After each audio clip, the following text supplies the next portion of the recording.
বিনিয়োগকারী বন্ধুরা, আসসালামু আলাইকুম। আশা করি আপনারা ভালো আছেন। আমি এখন আপনাদের সাথে আরেকটা অ্যানালিসিস শেয়ার করব, যেটা টার্গেট মিট। শেয়ারটির নাম হলো তাকাফুল ইসলামী ইন্স্যুরেন্স। তাকাফুল নিয়ে আমি এই পজিটিভ বলছিলাম, এবং তাকাফুল এক টানে আমার টার্গেট ছিল 50।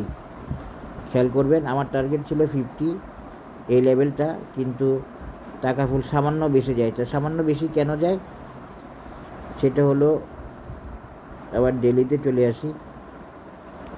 সামান্য বেশি যায়, এইখানে একটা টপ ছিল না, এই যে উপরে সামান্য একটু উপরে টপ, আবার তাকাফুল এই টপ পর্যন্ত যায়। তার মানে অ্যানালিসিস ওকে, সমস্যা নাই। 52 ওকে। আমি উপরের পয়েন্টটা সামান্য একটু উপরে একটা পয়েন্ট ছিল, এই যে এখানে, সেটা আমি ধরি না, আমি 50 ধরে মেজারমেন্ট দিছিলাম, এবং তাকাফুল বরাবর 50 পার করে 52 লেভেল পর্যন্ত যায়। তার মানে অ্যানালিসিস ওকে, টার্গেট মিট, অ্যানালিসিস ওকে। এখন দেখেন, আমি এভাবেই দিয়েছিলাম মূলত তাকাফুলের মেজারমেন্টটা।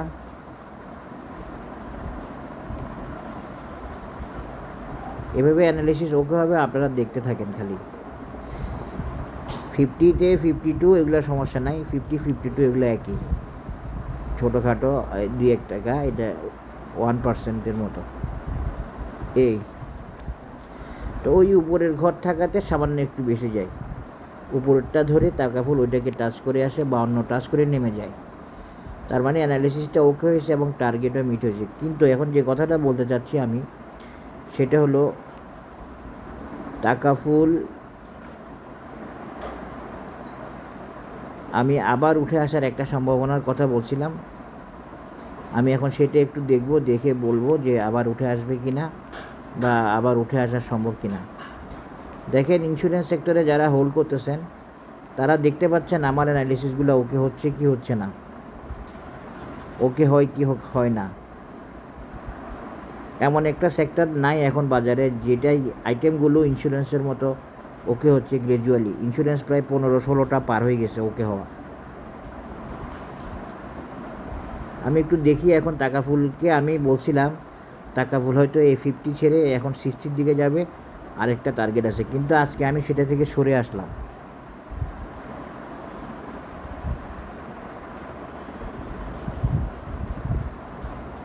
আমি সেখান থেকে সরে আসলাম,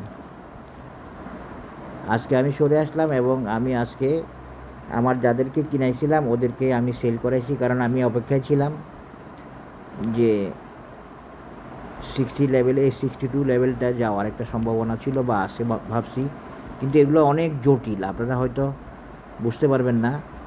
এগুলো যে কনফার্ম করা, এই যে টার্গেট কনফার্ম হচ্ছে, আপনারা টার্গেট কনফার্ম, টার্গেট মিট করা অ্যানালিসিস পাইছেন কি না আমি জানি না। ইউটিউবে কারো অনেক কঠিন, এবং এর চেয়ে বেশি কঠিন টার্গেট মিট করে সামনে যাবে কি যাবে না এটা মেজার করা, বা টার্গেট মিট করবে কি না এবং করলে সামনে যাবে কি না এটা মেজার করা।